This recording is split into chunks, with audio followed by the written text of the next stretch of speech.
Hey everyone, welcome back to the channel. Today, putting aside video games to talk about social strategy games and my favorite social strategy game, Survivor, and how things aren't as good as they could be these days. So there's a moment during the new era of Survivor where I had to accept that the show I loved was dead. In its place was a new game wearing the skin of the game I had fallen in love with. A game which I had sunk countless hours into, rewatching old episodes, trolling message boards and Facebook groups. A game that I would eventually blog and podcast about, sharing the knowledge and opinions I had built up over the 20-year run of what I considered the greatest reality show of all time. Survivor went away after their 40th installment, Winners at War. COVID delayed the filming of the 41st season, and when it returned, it had changed forever. Some changes were great, more diversity in casting, and initiatives spearheaded by alumni who met with Jeff Probst and other producers in the wake of the George Floyd protest, which was much needed. However, the game itself was very different. When Jeff Probst returned to my screen in 2021, he peeled back the curtain, showing viewers how the sausage was made. He would also go on to launch a podcast, On Fire with Jeff Probst, which invited listeners in on the behind-the-scenes conversations and thought processes that went into the various changes. Now, I was quite excited to hear Jeff's thoughts and understand why certain decisions were made. Certainly, the man who had a front row seat to every iconic moment that the show had produced would have a deep understanding of what made the show great, right? Unfortunately, I quickly discovered a fact that has hung over me while watching the show and the show itself as it's being produced. Jeff Probst does not understand Survivor. Perhaps even more damning, it seems that no one wants to push back against the four-time Emmy Award-winning host. The new era has introduced many twists that have been perplexing, but one stands out above the rest: players losing their votes.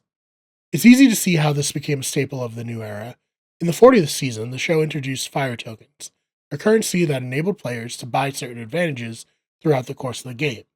Indeed, it seemed like this would become a mainstay of the series in the same way that immunity idols were introduced in Season 11, Guatemala, and have been seen in every subsequent season.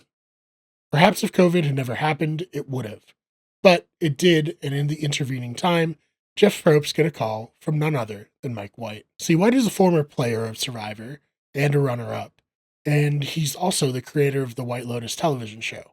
White dissuaded Probst from pursuing his grand vision for a Survivor economy, and I believe the show is better for it. Or at least it would be if Probst dropped the idea of implementing currency at all. Now, I'm not against games involving a currency system. The Devil's Plan on Netflix showed that if you build the game around that mechanic, you can find success. The problem is Survivor has firmly established itself as a social game. The drama and intrigue is driven by the players and their relationships to one another. This is represented by their votes.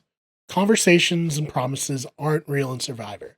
Nothing is, until the players are in that voting booth putting pen to parchment. The votes are really the only source of truth in the game.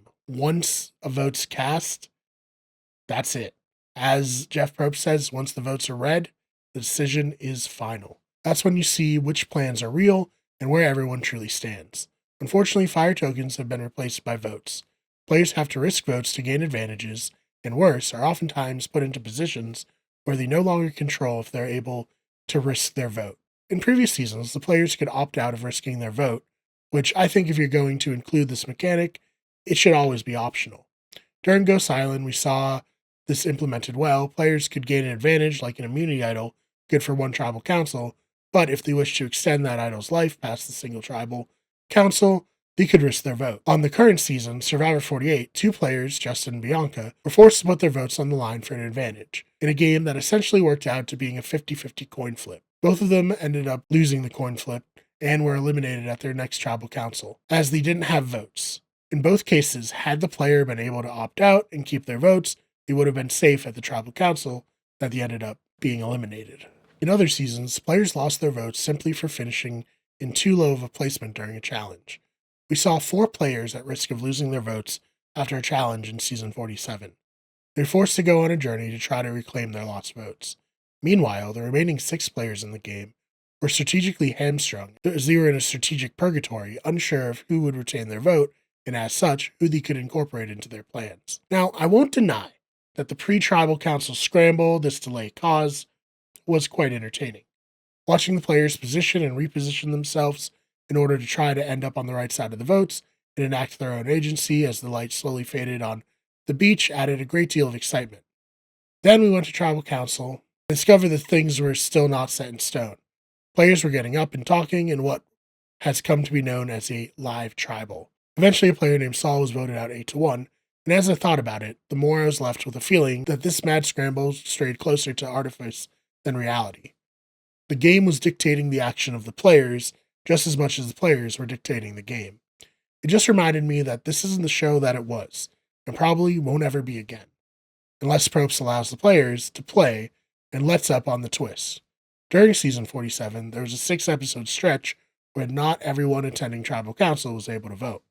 To me, a longtime Survivor viewer and super fan, that's just not Survivor.